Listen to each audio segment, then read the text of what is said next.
Judith Basin, Montana, August 1893. The air was thick with the scent of cut pine and dry grass, but Yoon Byung-chul was digging. Not outside for a root cellar or a well, but inside the freshly laid foundation of his new cabin. He worked with a short-handled shovel and a quiet intensity that baffled his neighbors. He wasn't leveling the ground. He was excavating a precise, shallow pit at one end of the rectangular footprint, and from it, a series of branching trenches like the veins of a leaf. Cormac Featherstone, the land agent for the railroad, stopped his horse, his hands resting on the pommel of his saddle. He'd sold Yoon this parcel of land himself, 160 acres of promise and hardship. Featherstone was a man who understood hardship, and he believed he understood cabins. He'd seen 100 of them go up. None of them started like this. "Mr. Yoon," he called out, his voice carrying the easy authority of his position. "What in God's name are you doing?"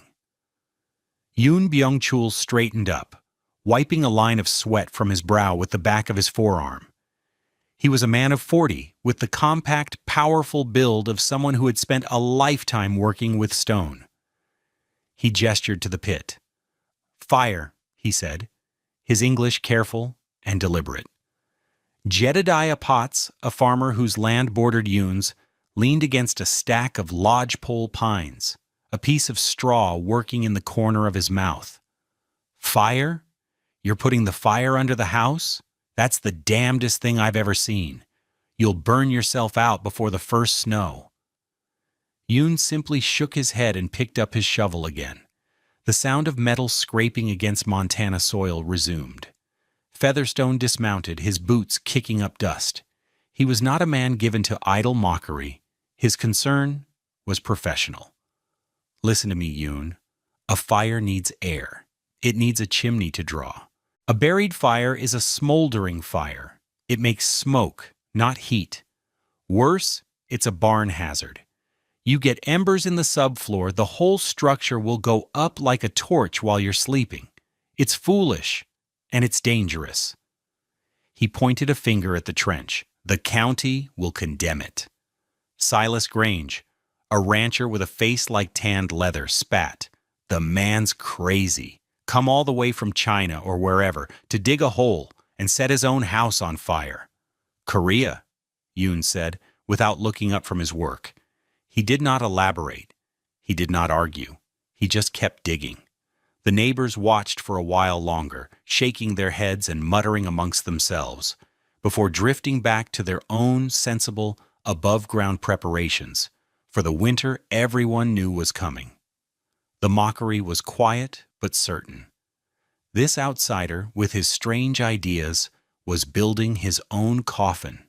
What did this Korean Ondal mason, a man whose hands understood the ancient language of stone and fire, know about the physics of convection that a generation of seasoned Montana homesteaders, for all their practical experience, had tragically missed? This channel is dedicated to uncovering the lost wisdom of the pioneers and innovators who solved impossible problems with the materials at hand. Their stories are not just history. They are manuals for survival and ingenuity. If you believe that the old ways still have something to teach us, subscribe to the channel and hit the like button. I promise by the end of this story, you will understand how to trap heat where you actually live, not just in the rafters above your head. Let me know in the comments, what's the cleverest home heating trick you've ever seen? Yoon Byung-chul was not a carpenter. In his home village in the hills of Gyeonggi Province, he had never felled a tree to build a wall. He was a man of stone, clay, and fire. His trade, passed down from his father and his father's father, was Ondal. He was an Ondal mason, a master of underfloor heating, a craft perfected over 2,000 years. He didn't think in terms of walls and roofs. He thought in terms of thermal mass. He didn't build houses. He built systems for living. His tools were not saws and planes, but trowels and levels. His medium was the earth itself, the flat stones, the rich clay, the channeled passage of hot smoke. He had come to America with his wife Ji-hai and their two small children, 6-year-old Min-jun and 4-year-old Seo-yeon, on the promise of land. Land to own, to farm, to build a life upon. The posters in Seoul had shown fields of golden wheat under a vast blue sky. They had not shown the winter. Their first winter in the Judith Basin, spent in a hastily constructed one-room shack, was a lesson in the brutal physics of cold. It was a cold that didn't just surround them. It infiltrated their lives. Byung-chul had bought a cast-iron potbelly stove, the pinnacle of American heating technology, and fed it a constant diet of precious cordwood. The stove glowed cherry red, a hungry god demanding sacrifice. The air near the ceiling, 10 feet up, became scorching hot, so dry it cracked the green wood of the rafters, but on the floor, where the children slept on their mats, the cold was a physical entity. Ji-hai's ink, which she used to write letters to her family in Korea, froze solid in its stone well on the small table. A fine, persistent powder of snow would appear along the inside of the doorsill, pushed through the crack by the incessant wind. The most telling sign was their breath. Standing up, an adult's exhalation was invisible, but if you knelt down to the children's level, your breath would hang in the air as a thick, white cloud. The cabin existed in two distinct climates, a tropical zone near the roof and an Arctic zone on the floor. Byung-chul watched his children, their faces pale, huddled under every blanket they owned, and knew the American stove was a failure. It was powerful, but it was ignorant. It fought the cold with brute force, and it was losing. The problem wasn't a lack of fire. The problem was a profound misunderstanding of heat. His neighbors suffered from the same ignorance, though they called it tradition. Jedediah Potts burned through 4 cords of wood by January, his cabin a constant battleground. His family lived in a small circle around their stove. Venture more than 6 feet away, and the temperature would drop 20 degrees. The windows were opaque, with a thick layer of interior frost from corner to corner. The nails in the walls, conducting the cold from the outside, grew their own white fur of ice. At night, the water bucket by the door would freeze solid. To get a drink in the morning, Jedediah had to chip it out with a hatchet. His family was surviving, but they were not living. They were prisoners of the stove. The conventional potbelly stove was an engine of convection, but a wildly inefficient one. It heated the air directly touching its iron surface. This superheated air, now much less dense than the surrounding cold air, shot straight up to the ceiling. It pooled there, a useless reservoir of warmth, where it did little more than heat the underside of the roof sheathing. As it cooled slightly against the cold roof, it would begin to sink along the far walls, arriving at the floor as a chilling draft. This continuous loop, this frantic circulation of air, was what homesteaders mistook for warmth. In reality, it was a recipe for stratification.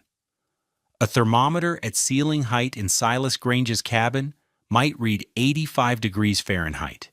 At waist height, 60 degrees Fahrenheit. On the floor, it would be a mere 38 degrees Fahrenheit, just 6 degrees above freezing. All the BTUs, all the energy released from the burning wood, were being wasted on the empty space above their heads. The heat rose, as everyone knew, but it rose too fast, too far, and then it was lost, bleeding through the roof into the frozen Montana sky. The settlers were trying to heat the air in their homes, a substance as thin and fleeting as a ghost. Yoon Byung-chul knew you did not heat the air. You heated the mass. You heated the floor. He began the construction of his innovation in late August with the entire community as his audience. After digging the fire pit, which he called the agungi, and the network of trenches, he lined them all with carefully selected river stones. He wasn't just laying them down, he was fitting them, choosing flat sides to face the channel, ensuring a smooth passage for the smoke and heat. Between the stones, he packed a mixture of clay and sand, a mortar he mixed himself, pounding it to the perfect consistency. This was the gorai, the smoke passages. Cormac Featherstone rode by at least once a week, his expression a mixture of professional duty and genuine disbelief. "Yoon," he said one afternoon, watching as Byung-chul and Ji-hai carefully placed large, flat pieces of slate over the channels. "I've spoken with the county assessor. There's no provision for this kind of arrangement. If it's deemed a fire risk, and I assure you it will be, they can order you to dismantle it or vacate the property." "It is safe," Byung-chul replied calmly, tapping a slate slab into place with a wooden mallet. Ji-hee, working beside him, laid a thick layer of the clay mortar over the slate, sealing every seam. Her hands moved with a practiced grace. This was not a strange new task for her, it was a familiar ritual. The objectors saw a fire pit connected to tunnels. They envisioned sparks and embers catching the floor joists from below.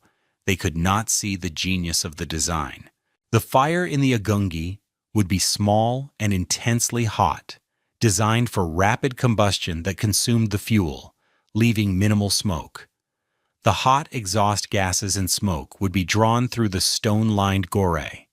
The stones, a massive heat sink, would absorb the vast majority of the heat from the smoke.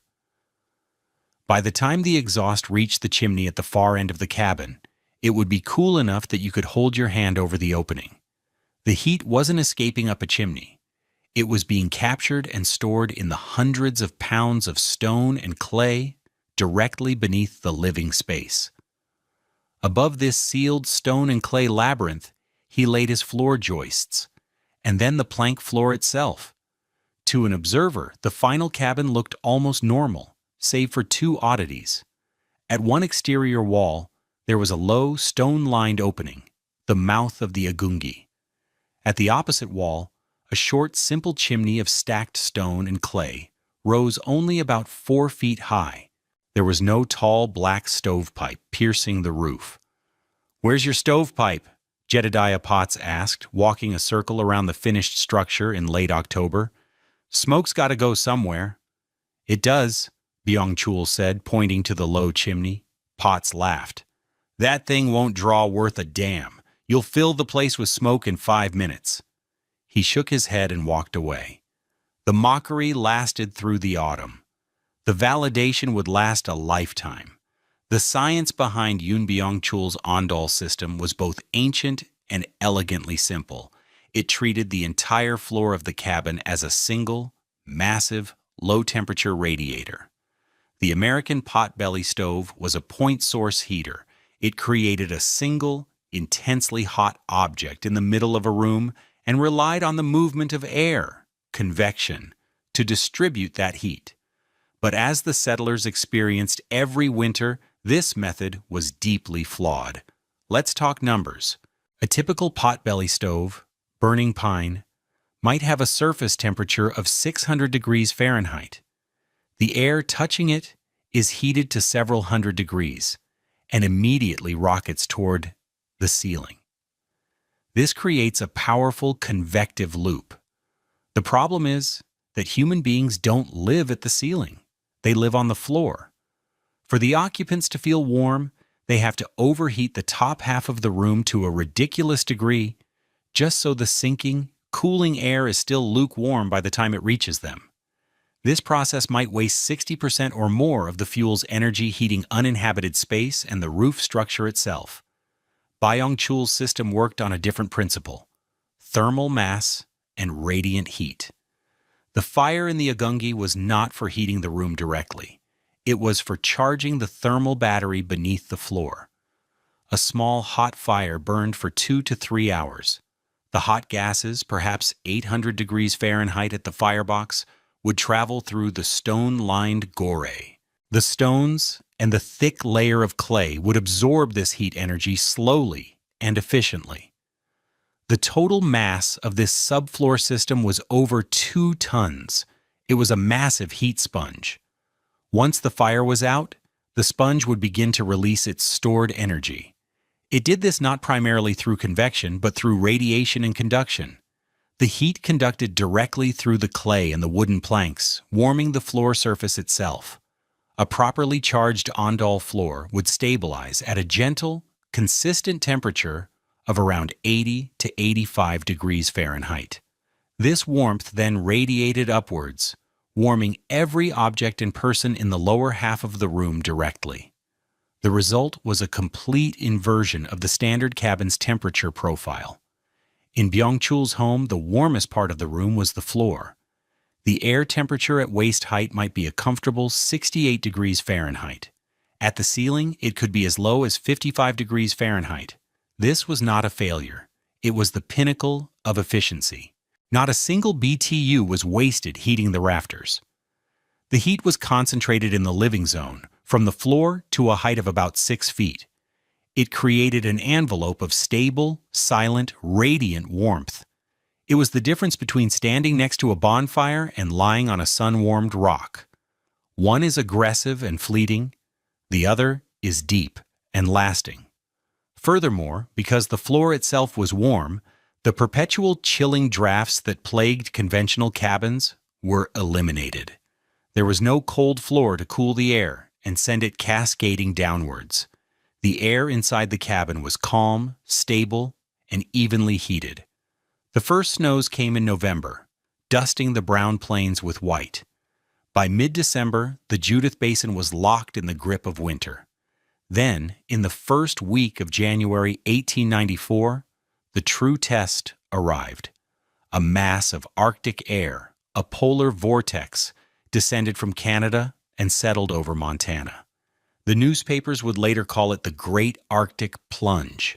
For 19 consecutive days, the temperature never rose above -20, with overnight lows bottoming out at a soul-crushing -28 to -35 degrees Fahrenheit.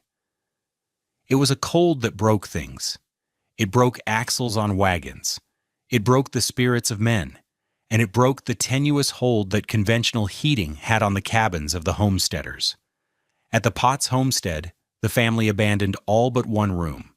They hung blankets over the doorways and stuffed rags into every conceivable crack. They kept their stove roaring 24 hours a day, the iron sides groaning with the heat. The woodpile dwindled at an alarming rate.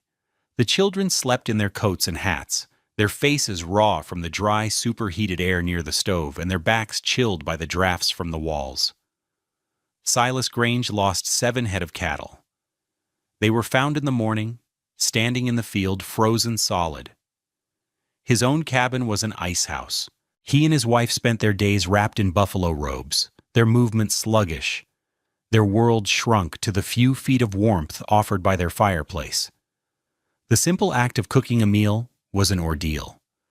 But inside Yoon Byung-chul's cabin, a different reality prevailed. Each morning, Byung-chul would go to the agungi outside and build a small, hot fire of pine and cottonwood. For 2 hours, the low chimney would puff out a thin stream of smoke. Then, the fire would die down, and he would seal the firebox opening with a flat stone. That was it. For the rest of the day and through the night, the cabin was heated by the immense thermal battery he had built into its foundation. Inside, there was a profound and gentle quiet. No roaring stove, no crackling flames, just a deep, pervasive warmth that seemed to emanate from the very ground. Ji-hai worked at her small table, the ink in its well remaining a perfect, dark liquid. She baked bread, the warm, yeasty smell filling the small space, a scent of life and plenty that had been banished from the other cabins. The children, Min-jun and Seo-yeon, were not bundled in layers. They were not huddled by a fire. They played on the wooden floor in their simple cotton shirts and trousers, their cheeks rosy and healthy. They were barefoot. The floor, smooth and clean, was their warm playground. The snow could pile up against the walls, the wind could howl and scour the landscape, but inside their small home, it was a calm and stable spring day. On the 10th day of the Arctic plunge, Cormac Featherstone decided he had to act. he had received 3 separate complaints about the Chinaman's Firepit house, as it was being called. The cold had made people fearful, and fear made them suspicious of anything different. With the temperatures so low, the risk of a house fire was a death sentence. Featherstone, a man of duty, saddled his horse. He carried with him an official notice of condemnation from the county, giving the Yoon family 72 hours to extinguish any subfloor fire and make arrangements for a conventional and safe heating stove. The ride to the Yoon homestead was brutal. The air was so cold it hurt to breathe. His horse's breath plumed and froze instantly on its muzzle. He was bundled in every layer he owned, but the cold found its way in, a physical pressure on his bones. He saw the Yoon cabin, a simple dark shape against the blinding white of the snow, with only a wisp of vapor rising from its low chimney. It looked inert, possibly already frozen. He steeled himself for what he might find inside, a family suffocated by smoke, or worse, frozen in their beds. He dismounted, his legs stiff, and crunched through the deep, squeaking snow to the door. He knocked, his gloved hand making a dull thud. The door opened. Yoon Byung-chul stood there, wearing a simple shirt.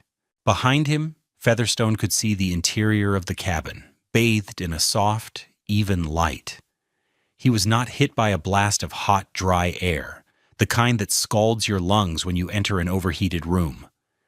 Instead, he felt as if he had walked into a calm, temperate envelope. There was no smoke. There was no smell of scorching iron. "Mr. Featherstone," Byung-chul said with a slight bow, "please, come in." Featherstone stepped inside, pulling off his gloves, his eyes adjusting to the dimness. And then he saw it, the sight that would completely dismantle his understanding of how the world worked. On the far side of the single room, the 2 children, Minjun and Seo-yeon, were sitting on the bare wooden planks. They were playing a game with small, smooth stones, their chatter soft and cheerful. They were in their shirt sleeves, and they were barefoot. Their small, perfect feet were resting flat on the wood. Featherstone stood frozen, the condemnation notice a cold, brittle scroll in his hand. He looked from the barefoot children to their father, then around the impossibly comfortable room. His gaze fell on the windows. They were clear. There was no frost, only a few beads of condensation at the very bottom. He saw the inkwell on the table, a dark pool of liquid possibility. He was a practical man, a man of measurements and facts. He tried to reconcile what he was seeing with what he knew. It was 30 below zero outside. This cabin was heated by a fire under the floor. The children were barefoot. The facts did not compute. They broke the laws of nature as he understood them. Without thinking, he shifted his weight from one foot to the other. And then he felt it. Through the thick wool of his sock and the leather of his boot, a steady, gentle, undeniable warmth radiated up into the sole of his foot. It was the most shocking sensation of his life. It was not the heat of a stove, which is aggressive and localized. It was the warmth of the earth itself, as if the planet's core had reached up to greet him. He looked down at the floorboards, then back at Byung-chul. The condemnation notice felt heavy, absurd. "How?" Featherstone asked, his voice barely a whisper. Byung-chul smiled. He gestured for his wife, who brought a small cup of hot barley tea. "Heat rises," Byung-chul said simply, "so fire must be low." Featherstone stayed for an hour. He did not serve the notice. He drank the tea and watched the children play. He asked quiet technical questions, and Byung-chul answered them with simple, direct explanations. He explained the agungi, the gorai, the storage of heat in the stone.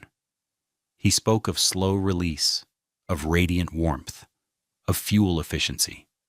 Featherstone, the land agent, the enforcer of county regulations, became a student. When he finally stood to leave, he looked around the warm, peaceful room one last time. He shook his head in quiet awe. He finally understood. "You haven't just heated a room," Featherstone said, the words forming slowly as the revelation crystallized. "You've made the ground itself calm."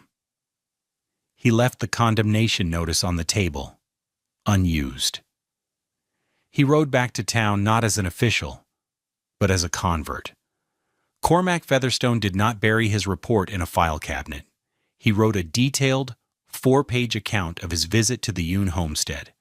He described the 19-day Arctic plunge, the conditions in the conventional cabins, and the remarkable and highly efficient Korean heating method he had witnessed.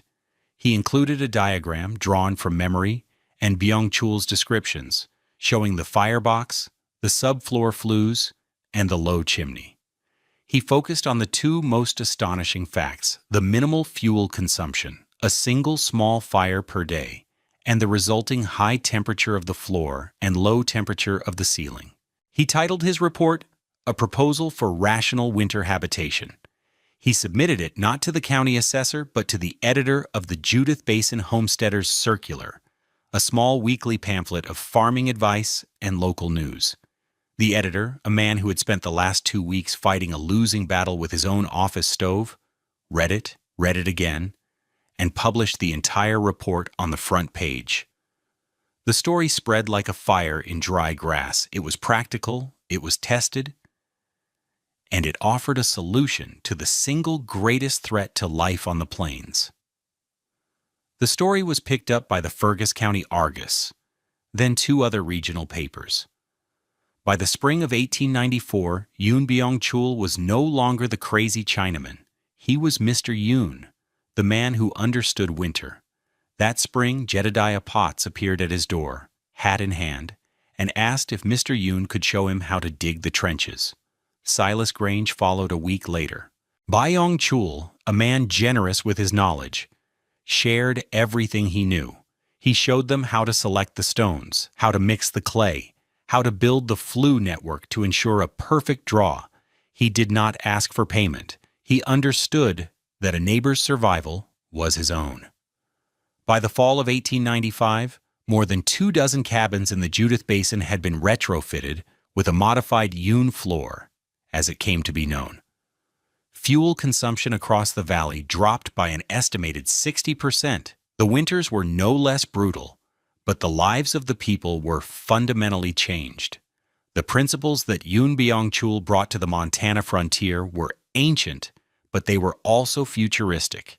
His Ondel system was a precursor to the most advanced heating systems used today. Modern radiant floor heating, which circulates hot water through tubes embedded in a concrete slab, operates on the exact same concept, using the entire floor as a low-temperature radiator to create a supremely comfortable and efficient thermal environment.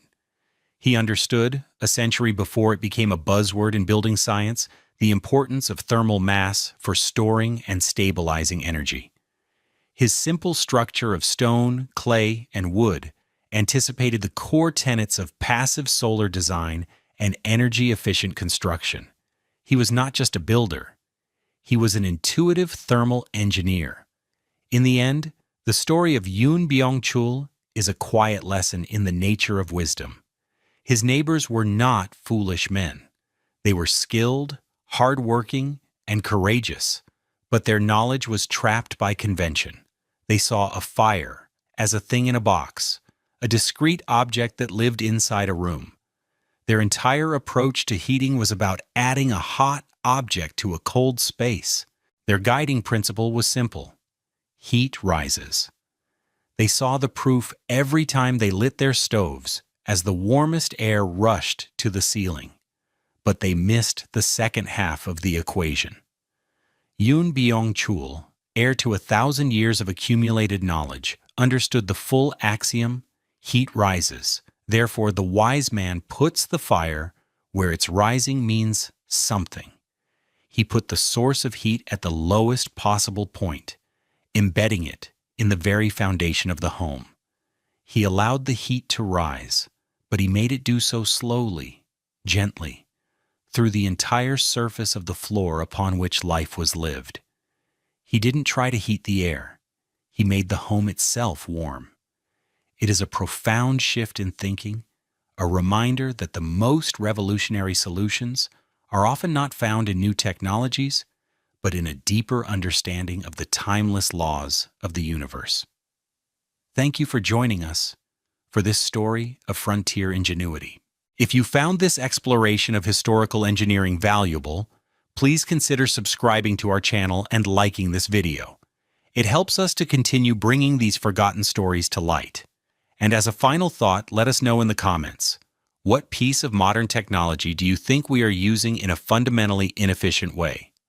Disclaimer: this video presents a historically inspired reconstruction for educational and storytelling purposes. The characters, names, and specific events depicted are fictional, but the techniques and scientific principles are based on real historical practices like the Korean ondol system.